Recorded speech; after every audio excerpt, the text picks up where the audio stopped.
We are rocking and rolling in this little van diary series. I hit a milestone today. There's another accident on the highway. I hit a milestone today. I am 100 days alcohol free. I am 100 days alcohol free. And so it has been overall, it has been a liberating journey. I will say that. There is a lot more mental clarity. There's a lot more I have found out about myself. There's a lot more work that I've done, inner work that I've done. And so it's just cool. It's cool to see what's been happening with that. And so I want to continue to on this path, because I know the path that alcohol has taken me down. And so not everybody has issues with it, but for me I did. And so this dude, you gotta go. And so for me, I know what it's like. We get on the highway, but we get on the highway at like 30 miles an hour, and then we slow down to merge into oncoming traffic. It just doesn't make any sense. And so I know the path that alcohol has taken me on, and I know where that goes. And so I don't want to be a victim of that path anymore, because that path does not align with the ultimate path that I'm trying to be on. And so for me, it was just a lot of kind of looking that man in the mirror and being honest with myself. Are you living to your higher most version? You know, are you being uber intentional about what you're doing?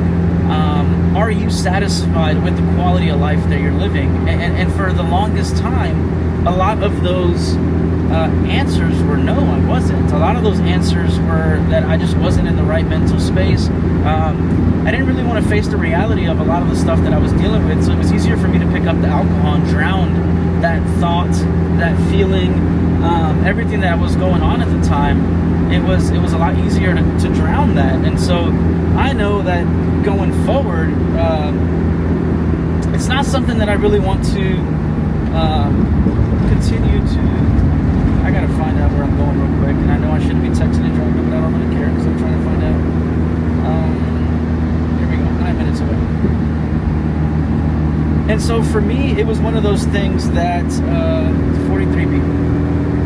For me, it was one of those things that I wanted to cut that out. I wanted to stop being a victim to this. I wanted to stop being so ultimately, man, it's just like my journey to become a better man. To be somebody people look up to pretty much this, to be the version of me that I needed when I was going through my shit. And so I needed this version of Fernando. I needed this version of myself. This is what I needed to be. This is ultimately what I had the desire to just achieve. And so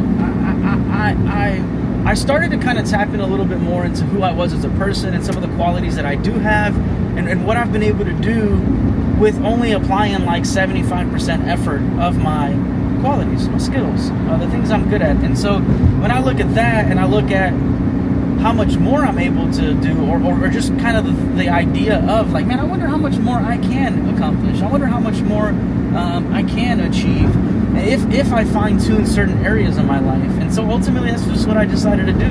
For me, the ultimate goal is I want to be a husband, I want to be a father, I want kids, I want that, right? And so, easy there, pal. And so for me, it was just one of those things that I'm trying to be a lot more intentional now about what I'm doing on a day-to-day basis in order to further align with my goal. And so do I struggle with this stuff? Absolutely. Every day it's a battle. Am I a lot further now in the process than I was before? Absolutely. And so I am super thankful for every part of that journey of the journey that I've been on. because without these things, I ultimately wouldn't be able to be where I'm at today. I would not be able to learn with from everything that I have been through. And so I don't ever want to, I don't want to change anything about what's happened to me or the decisions and things that I've done with my life and how life has worked out for me, because I'm super grateful for it all. I'm super grateful for everything that's come of it, and I see what I've been able to create when I bet on myself, and when when I learn more about what it is that I'm feeling, what I'm going through, what I want to do, in the direction that I want to go. I feel like I'm kind of opening it up into what the version of me is supposed to be, and so having the alcohol-free mentality is a lot more clarity for me and everything that I got going on. And so I sleep better at night. There's just so many benefits from it. Financially, I'm in a better place because I don't spend any more money going out, staying out late, entertaining, that stuff. And so in my season of life, I just want to fine-tune certain areas. And so, I mean, just being able to put aside something that ultimately had a lot of control over me, and be able to just show it that I am in control and that I'm the one that's got this shit on lock. It's a good feeling, man. It's a beautiful feeling. It's a super cool feeling as to what's been happening around me. And so I'm gonna continue to keep doing this. It was difficult at first, quite honestly. It was difficult. I had this idea, this mentality that I was just gonna miss out on some friends, or I was gonna miss out on, a lot of things. And man, that really ain't it. I don't know where I had that idea where like everything needed to be alcohol. And so now, standing on quote unquote business, being more intentional about, like I said, what I'm doing in my relationships, and demanding more of myself, but also those around me. Yeah, man, it's just been a beautiful thing. Business has picked up. There's a lot of things around me that have happened that have been super beneficial since I quit drinking. And so if I could give anybody some advice, or if I would give younger Fernando some advice, I would say is, man, pick it up, put it down a lot sooner, man. Put it down a lot sooner. Get around people that are kind of in the same walk. Get around people that are also dealing with the same stuff. And so it's a lot easier when you find a community of people of doing that. And so don't be scared to walk this journey. Don't be scared to put your stuff out there, because you never know who you're going to inspire. You never know who you're going to be able to help out. And so me just sharing my story, I found out that there's a lot more people that are dealing with the same thing that I'm dealing with. And so it's cool to be able to kind of share those stories with people, and share what I've had people, grown men, call me in their 50s, 60s, reach out to me and tell me how much I've inspired them with everything that I'm doing. And so get out of that mentality where people this, people that. People are always going to talk, but you never know what you're going to be able to do, and what you'll be able to share, what you'll be able to who you'll be able to move with what you share. And so I challenge you guys that, if you're dealing with a certain version of yourself that you don't like, man, be honest with yourself. If that's what's going on in your life, be honest with yourself, and just, don't be scared of change. Lean into it. Nothing comes from routine dumb habits.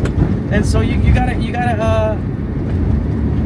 gotta be more intentional with what you're doing. And so just look at your situation and address it. Financially, are your day-to-day habits in line with where you want to go? Are your actions with what you're eating and what you're consuming and everything that's going on around you, does that align with where you ultimately want to be? And so if it's not, then as simple as it sounds, like, oh, don't do it, it is tough, especially when we've been so dependent on it for so long. But it's worth it. It's worth putting down the alcohol. It's worth putting down, getting rid of just this imaginary feeling that I had, or that I allowed this thing to consume myself. And so it's just cool, man. It's just super cool. I have lost, I don't want to say I have lost some friends, but there is some people that I don't talk to quite often anymore. There's a lot of people that I don't really associate anymore, and so we're supposed to grow, and we're supposed to change and kind of further develop into a different, greater version of ourselves. And so we can't be scared to do that. You know, your life is going to continue to stay the same unless you look yourself in the mirror and you tell yourself that, you know, I'm going to change my day-to-day habits, and I'm going to change my routine, and I'm going to change the things that I am doing because it doesn't align with where I ultimately want to live. I wish I could show you the version of who I was prior to putting alcohol down, but I was just a wreck here. I was a wreck here, and so internally, and I wish other people could find this joy of liberating feeling, or like this liberation that's just, it's super cool. And so that's where I'm at with it, man. I don't want to get too much deeper in this because I'm just cruising, hanging out, heading to a little coffee shop to do a little Bible study with some friends. There's been a lot of things that have been happening in my life that are no longer coincidental. I genuinely think it's the good Lord trying to reach me and trying to talk to me. And so for me, I'm going to lean to it a little bit more and see what I'm able to do walking this journey with the big man upstairs. Because like I said, I've been able to walk. I've been walking this path by myself without it, and so I know where that takes me. And so it's cool to kind of put trust in something bigger than us and make peace with it, that, you know, the good Lord is going to put us in the right spot where we need to be when we need to be there. And so that's where I'm at with it. That's it, man. That's all I really got. I challenge you guys to do. Oh, I'm on the wrong side of the road. I challenge you guys to do to fix an area of your life that you know needs to be fixed. Much love as always. You guys have a good one. Peace out.